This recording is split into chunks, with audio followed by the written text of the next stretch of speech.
Untuk Anda mitra muslim yang hari ini sedang mendengarkan sembari menikmati liburan panjangnya dari hari Jumat, Sabtu, Ahad, Senin, Selasa. Wah, liburnya panjang banget ya. Tanggal merah, bukan tanggal merah di kalendernya penyiar ini mitra muslim, tapi kita semua siap untuk menemani Anda. Di sore hari ini mitra muslim kita akan bersama dengan Al Azhar ya, dan kita akan mengulik tentang bagaimana inspirasi pendidikan keluarga di bulan Ramadan bersama dengan Al Azhar.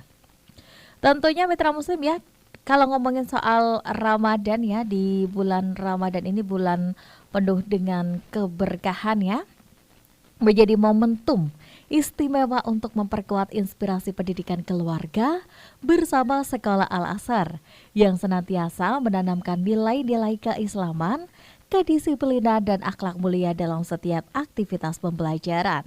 Melalui sinergi antara sekolah dan orang tua, Ramadan dapat diisi dengan kegiatan bermakna dan berbagi kepada sesama, serta pembiasaan ibadah harian yang dilakukan secara konsisten.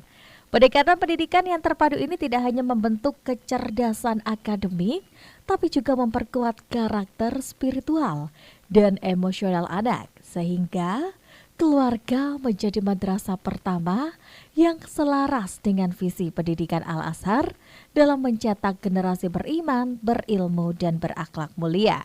1 jam ke depan mitra muslim nanti kita akan berbincang bersama dengan Al Azhar, dan di sore hari ini luar biasa ya, kita sudah bersama dengan Ustadz Maman Damanhuri SPD MPSI, Kepala Sekolah SMP Islam Al Azhar 54 Sidoarjo. Assalamualaikum Ustadz Maman, kabar baik? Alhamdulillah, waalaikumsalam. Sehat ya Ustadz ya? Alhamdulillah. Mbak Ica aja jangan usah Ustadzah. Baik. Baik, sehat dan semangat gak Ustadz gak? Siap. Alhamdulillah. Dan di sampingnya ada juga Ustadz Ramli SAG, Kepala Sekolah SD Islam Al Azhar 56 Malang. Assalamualaikum Ustadz Ramli, kabar baik? Waalaikumsalam warahmatullahi wabarakatuh. Sehat dan semangat nih? Alhamdulillah. Alhamdulillah semangat dan luar biasa, jauh-jauh dari Malang. Ini macet ya Ustadz ya kayaknya ya? Iya, karena kelihatannya suasana jalan libur panjang. Mungkin jadi kalau di Surabaya lenggang karena pada ke Malang semuanya. Yang dari Malang mau ke Surabaya itu yang perjalanannya gitu ya Ustadz ya. Tapi kalau udah ke Surabaya, wah ini kok mana manusia semuanya gitu ya, beralih ke Malang semuanya gitu betul, ya. betul. Masya Allah. Liburan kemana ini Ustadz Maman dan Ustadz Ramli ini? Kalau saya alhamdulillah karena kemarin kita barusan pulang dari Rakernas di Jakarta, jadi mungkin perlu istirahat 1 hari 2 hari ini. Jadi kita menikmati istirahat di rumah bersama kumpul keluarga. Oke, jadi liburannya bukan kemana-mana ya, tapi Betul. liburannya membiasakan diri untuk bersama dengan keluarga, begitu ya, Insya di Allah. rumah ini. Jadi kalau Ustadz Ramli kemana nih? saya kira sebetulnya libur seminggu ini bukan untuk kemana-mana ya. Tetapi karena kita mau menghadapi bulan suci Ramadan, saya kira justru kita mempersiapkan diri dan keluarga di rumah. Jadi Masya ya Allah. kalau ibu-ibu ibaratnya nyiapkan belanja apa buat persiapan Ramadan kan Kalau gitu. bapak-bapak ini? Bapak-bapak ya bersih-bersih masjid, Masya musola, Allah. kan Ngecat-ngecat gitu. gitu ya, Ngecat-ngecat mempersiapkan biar diri nanti ya. Ramadannya nyaman semuanya. Baik, termasuk halnya juga mempersiapkan diri juga untuk menyambut para siswa-siswi ya dari Al Azhar yang nantinya akan mengikuti program-program Ramadan dari Al Azhar ini ya, Iya, begitu betul, ya. betul. Baik, kita ke Ustadz Ramli dulu. Kalau ngomongin soal perubahan begitu, apa yang sebenarnya berubah dalam rumah ketika Ramadan datang? Silakan. Baik, pendengar sekalian yang berbahagia, saya yakin bahwa Ramadan itu pertama karena kita paham Ramadan adalah bulan penuh berkah ya. Maka sebetulnya ketika Ramadan itu datang dengan situasi bahwa semua kita mendapatkan perintah Allah Subhanahu wa taala untuk berpuasa, tentunya suasana memang semua berubah. Ya, pelajaran di sekolah juga kan tentunya dirubah, jam belajarnya tidak panjang, kemudian juga masuknya bisa lebih siang, dan disinilah membuat bahwa aktivitas Ramadan tentunya akan merubah kita dari kebiasaan-kebiasaan kita di luar Ramadan. Pertama tentunya kita banyak ibadah baik itu sholat 5 waktu, sholat sunnah, bahkan juga kita akan lebih senang dan tertarik untuk bisa lebih banyak membaca Al-Quran, berkumpul bersama keluarga dalam suasana berbuka, sahur dan lain sebagainya. Tentunya ini menjadikan sebuah hal yang istimewa di bulan suci Ramadan, yang kalau di bulan-bulan lain tentunya kita belum tentu bisa lah seperti itu. Ya, seperti itu Mbak Ica. Masya Allah, tabarakallah ya. Dan juga apapun itu ya bisa berubah ketika Ramadan juga ya, termasuk kebiasaan diri gitu ya. Iya, betul. Ustadz ya. Baik, kita ke Ustadz. Ini geser kita ke Ustadz Maman ya. Ini Ustadz Maman, benar? Iya. Panggilannya Ustadz Maman gitu ya. Betul. Oke, Ustadz Maman, kalau ngomongin soal Ramadan lagi, Ustadz Maman ya, begitu ya. Kebiasaan apa yang sering muncul hanya di Ramadan tapi hilang setelahnya? Nah, ini. Iya, terima kasih Baca dan para Mitra pendengar Muslim. mitra Muslim dimanapun Anda berada, bahwa ada hal yang yang ada ketika Ramadan dan tidak ada ketika bulan Ramadan hilang, yaitu adalah mungkin sholat tarawih dan juga mungkin sahur ya. Jadi pada saat bulan Ramadan itu kebiasaan-kebiasaan seperti sholat tarawih begitu ya, itu yang memang tidak ada di luar bulan Ramadan begitu. Jadi adanya hanya di bulan Ramadan. Lain ketika memang kebiasaan seperti mengaji, kemudian buka puasa, itu ada mungkin yang mengerjakannya di luar Ramadan seperti puasa-puasa sunnah yang lainnya begitu. Jadi yang tidak ada adalah sholat tarawih, sholat sunnah tarawih begitu.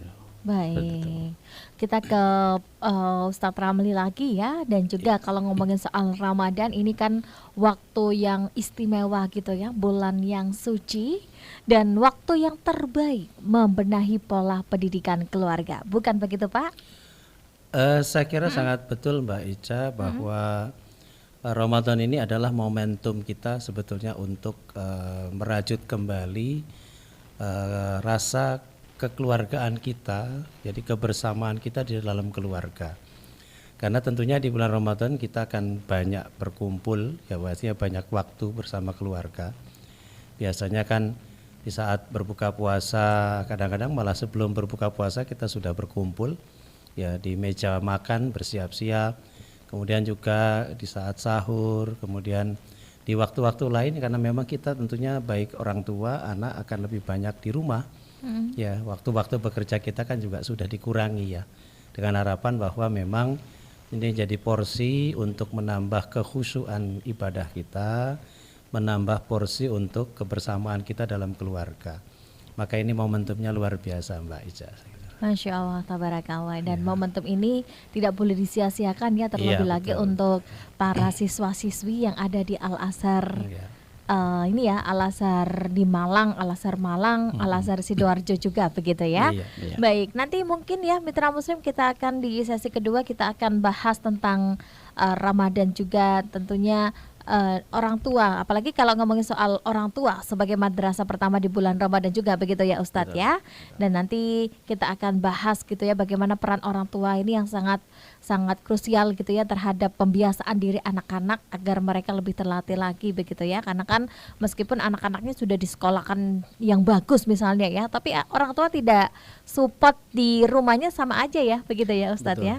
Perlunya keteladanan kita dari orang tua sebagai orang yang memang menjadi panutan di keluarga kita masing-masing. Baik Ustadz ya, nanti kita bahas itu ya Ustadz ya. Kita jeda terlebih dahulu. Mitra Muslim dimanapun Anda berada, jangan kemana-mana, tetap dalam Resonansi. Ya, Mitra Muslim masih bersama dengan saya Ica Malia dan juga Al-Azhar ya begitu ya. Dan di sore hari ini kita akan membahas tentang inspirasi pendidikan keluarga di bulan Ramadan bersama dengan Al-Azhar. Sudah ada Ustadz Maman dan juga sudah ada Ustadz Ramli yang hadir di sini, bahkan Ustadz Maman ya. Ustadz Ramli ya, maksud saya dari jauh-jauh dari Malang ini menyapa kita semua begitu ya. Ustadz Ramli gitu ya, dengan macetnya Malang ya, bukan macetnya Surabaya karena Surabaya pada ke Malang semuanya gitu ya. Oke, Masya Allah tabarakallah ya. Kita ke ini nih, kita ke Ustadz Maman dulu nih, yang jauh terlebih dahulu ini udah merapat ke Surabaya ini ya. Oke, Ustadz Maman, kalau ngomongin soal Ramadan, kenapa sih peran orang tua ini sangat-sangat sangat penting dan terlihat oleh anak? Silakan Ustadz. Ya, terima kasih Mbak Ica dan mitra Muslim di mana berada. Peran orang tua pada saat bulan Ramadan itu sangatlah penting, karena memang anak-anak kita itu mungkin hanya kalau dinasehati mungkin anak-anak kita mungkin menerima bukan hanya dari kita begitu ya. Dan yang terpenting adalah keteladanan kita sebagai orang tuanya. Misalnya kita memberikan contoh, ayah kita mungkin pergi ke masjid, kemudian diikuti dengan anak-anak kita gitu ya. Kemudian setelah pulang dari masjid ngikutin kegiatan amaliyah Ramadan di sana, kemudian pulang mengaji, ibu di rumah begitu, sahur bersama. Itulah keteladanan-keteladanan yang harus kita berikan. Jadi tidak hanya sekedar nasihat-nasihat aja. Bagi anak-anak kita justru yang terpenting adalah keteladanan kita sebagai orang tua begitu, Mbak Ica. Oke, Masya Allah ya. Dan ini yang sangat penting sekali ya, apalagi anak-anak itu kan dididik, madrasah utama kita itu kan orang tua begitu ya. Apalagi seorang ibu begitu ya. Ini yang menjadi poin utama, orang tua harus benar-benar mendampingi anaknya dengan baik ya, terlebih lagi di bulan Ramadan begitu ya. Oke. Tadi salah, Sidoarjo tadi ya. Kita geser ke Malang ya. Oke, Malang ya. Arek Malang. Bonek. Sampai ke bonek gitu. Oke, kita ke Arema ini, ke Malang ya. Ada Ustadz Ramli. Ustadz, kalau ngomongin soal anak-anak itu, apa sih Ustadz yang paling diingat anak dari orang tuanya, terlebih lagi di bulan ini begitu Ustadz, bulan Ramadan begitu? Ya, baik Mbak Ica, para pendengar suara Muslim dimanapun berada. Bulan Ramadan itu juga sebetulnya dengan keistimewaannya ini bisa menjadi bulan di mana orang tua itu bisa memberikan sebuah kesan, memberikan sebuah sesuatu pengalaman yang akan selalu diingat oleh anak-anaknya. Karena yang pertama, kita sangat tahu bahwa pendidikan yang pertama itu kan sebetulnya di rumah. Ya. Pendidikan utama itu di rumah. Nah, pendidikan itu tidak terlepas dari apa yang dilihat anak, apa yang didengar oleh anak, apa yang kemudian juga dirasakan oleh anak. Nah, dalam hal ini bulan suci Ramadan dengan ibadah-ibadah yang banyak di dalamnya, itu jika kemudian bisa dilaksanakan bersama satu keluarga. Tadi Pak Ustadz Maman bilang bahwa keteladanan orang tua menjadi contoh ya. Jadi yang terdepan adalah ibaratnya kalau sekarang saya bilang orang tua tuh jangan kebanyakan ngomong, jangan kebanyakan ngoceh, udah yang ada nak ayo sholat ya, berangkat sholat bersama. Gitu ya. Ayo nak baca Quran, sini duduk ya, ayahnya baca Quran, anaknya baca Quran. Itu kemudian juga gitu sahur, berbuka puasa atau ibadah-ibadah lainnya. Nah kemudian Mbak Ica, ada satu hal yang saya mendapatkan beberapa informasi ilmu juga gitu ya, bahwa sebetulnya orang tua ini kalau ingin memberikan kesan terbaik, hal yang terbaik buat anaknya di bulan suci Ramadan, dia harus merencanakan dari jauh sebelum Ramadan datang. Jadi misalkan ada Rasulullah di dalam ajarannya mengatakan, jika kita ingin mengajak anak-anak kita mendapatkan Lailatul Qadar misalkan di bulan suci Ramadan, maka didiklah ia dari awal datangnya Ramadan. Ya. Jika kita ingin mendapatkan seluruh pahala yang ada di bulan suci Ramadan, maka dibuatlah konsep dari awal suci Ramadan yang itu terus bisa dilaksanakan hingga selesainya Ramadan. Termasuk mungkin khataman Quran. Anak diberi motivasi, nak di Ramadan ini ayo target hafalah khatamanmu berapa kali. Misalkan nanti kalau kamu 1 kali, ayah akan beri hadiah apa, 2 kali beri hadiah apa. Nah inilah yang kemudian saya yakin itu nanti akan menjadi kesan-kesan yang terindah buat anak, bahwa anak betul-betul mendapatkan motivasi, mendapatkan dorongan, bahkan mendapatkan teladanan yang bersama-sama dilaksanakan oleh orang tuanya. Seperti itu Mbak Ica. Oke, Masya Allah. Kita geser ke Ustadz Maman lagi begitu ya, karena memang di bulan Ramadan ini waktu yang tepat juga begitu ya Ustadz Ramli ya, untuk Iya, mengajak anak-anak ini lebih membiasakan diri untuk beribadah, terlebih lagi di bulan suci ini apapun yang kita lakukan begitu ya dilipat gandakan oleh Allah. Oke, baik, kita ke Ustadz Maman lagi nih. Untuk itu bagaimana sih Ustadz cara orang tua menjadi teladan tanpa banyak sekali, apalagi anak sekarang ya Ustadz ya, dibilangin dikit udah dibilang ceramah gitu ya. Padahal kan maksudnya itu kan mengingatkan gitu ya Ustadz ya. Silakan. Iya, terima kasih Mbak Eca dan mitra muslim dimanapun berada. Memang keteladanan itu cukup penting ya, karena mungkin orang tua itu seperti Ustadz tadi sampaikan bahwa ya sekolah pertama itu adalah di rumah. Perlunya keteladanan kita sebagai orang tuanya begitu. Ya kita memberikan teladan itu tidak perlu banyak ngomong memang. Ketika kita mau pergi ke masjid, ayo anak kita digandeng bersama-sama kita berjalan menuju ke masjid untuk sholat berjamaah begitu ya. Kemudian belajar bersabar begitu. Orang tua itu kadang ketika memberikan nasihat mungkin dia perlu ada emosinya begitu. Tetapi itulah keteladanan kita. Kita tidak perlu memberikan nasihat di dalam keadaan emosi. Jadi perlunya kita sabar itu adalah juga teladan untuk anak-anak kita. Karena anak-anak kita itu ya melihat apa yang kita ucapkan, apa yang kita lakukan, apa yang kita kerjakan begitu. Ketika kita melakukan itu dengan benar sesuai dengan yang diajarkan oleh Rasulullah SAW gitu ya, insya Allah anak-anak kita melihat dan anak-anak kita juga akan meniru apa yang kita lakukan begitu. Oke. Gitu Mbak Enja. Baik, tabarakallah ya mitra muslim ya. Nanti masih banyak hal yang perlu kita sharingkan di sore hari ini, masih ada di sesi ketiga dan sesi keempat begitu ya Ustadz ya. Ustadz Ramli dan juga Ustadz Maman ya. Mungkin nanti di sesi ketiga kita bahas tentang momentum membentuk karakter anak lewat ibadah di bulan Ramadannya juga begitu ya. Mungkin lebih ke apa saja sih ibadahnya, ini untuk apa gitu ya. Mungkin puasanya seperti apa begitu dan sebalik dan sebagainya begitu ya Ustadz dan juga mitra muslim dimanapun Anda berada. Nanti kita akan kembali mitra muslim dimanapun Anda berada, masih dalam resonansi bersama dengan saya Ica Malia, Suara Muslim Radio Network. Mitra Muslim, inspirasi pendidikan keluarga di bulan Ramadan bersama dengan Al-Azhar. Dan hari ini Mitra Muslim kita akan sedang berbincang dengan Ustadz Maman dan juga Ustadz Ramli yang sudah hadir membersamai kita semua. Begitu Mitra Muslim.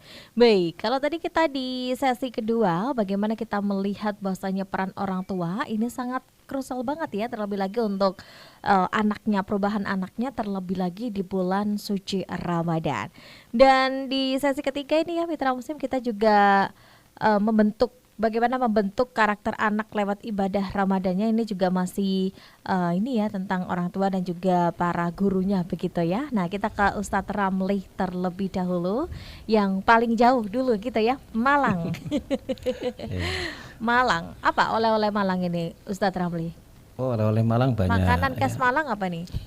Katanya kalau ke Malang itu ada tulisan, apa itu? Kalau belum ke strudel belum ke Malang. Wah, mantul itu. Saya mesti beli di situ, beli. Mantul sekali. Kalau nggak makan strudel gitu ya, belum ke Malang tandanya begitu ya. Ini kayak iklan strudel jadinya. Iya, ini barangkali hari ini abis gini langsung iklan di sini ya, amin gitu ya. Oke, kita bahas tentang ibadah lagi Ustadz Ramli ya. Ibadah apa sih yang paling efektif membentuk karakter anak begitu? Baik Mbak Ica serta mitra muslim yang ada di manapun berada. Sebetulnya ibadah itu semua ibadah itu sangat bisa untuk membentuk karakter anak. Makanya dalam hal ibadah itu kan kita selalu mengajarkan begini. Tentunya kalau yang wajib ya seperti sholat 5 waktu itu adalah sesuatu yang tidak boleh tidak dilakukan. Karena tentunya harus dilakukan, bahkan dalam kondisi apapun sebelum kita mati itu namanya sholat 5 waktu harus dilakukan. Nah, ibadah-ibadah lain terutama di bulan suci Ramadan, karena memang ya diantaranya tentu ibadah sholat 5 waktu yang wajib, kemudian sholat-sholat sunnah yang lain, mungkin sholat duha, sholat tahajud, ya sholat rawatib dan lain sebagainya. Juga mungkin yang sering kita laksanakan adalah membaca Al-Quran, ya, kemudian berzikir, ya. Ada lagi juga iktikaf misalkan di masjid. Semua ibadah ini sebetulnya memiliki peran yang sama. Tinggal kalau saya sering bilang ke murid-murid itu, ya kamu di antara yang sunnah-sunnah itu mana yang kamu suka gitu. Karena tentunya masing-masing anak itu kan juga memiliki perbedaan ya. Anak sekarang tuh kan bahasanya ibadah aja harus ada stylenya gitu loh. Style aku nih di sholat 5 waktu, kadang begitu. Aku senangnya zikir, ya. Aku senangnya baca Quran. Nah itu tergantung kepada apa yang disukai oleh anak. Nah tinggal kita orang tua ini bagaimana mengarahkan dari apa yang disukai anak dari ibadah yang dilakukan itu sehingga menjadi jati diri dia. Karena Mbak Ica serta mitra muslim sekalian, dalam ibadah ini kan tentunya kita orang tua sangat berharap bahwa dengan pelaksanaan ibadah yang dilaksanakan oleh anak-anak kita itu yang pertama tentunya dia akan mengenal dirinya, ya, mengenal sejatinya dia itu siapa, kita ini siapa, kan seperti itu.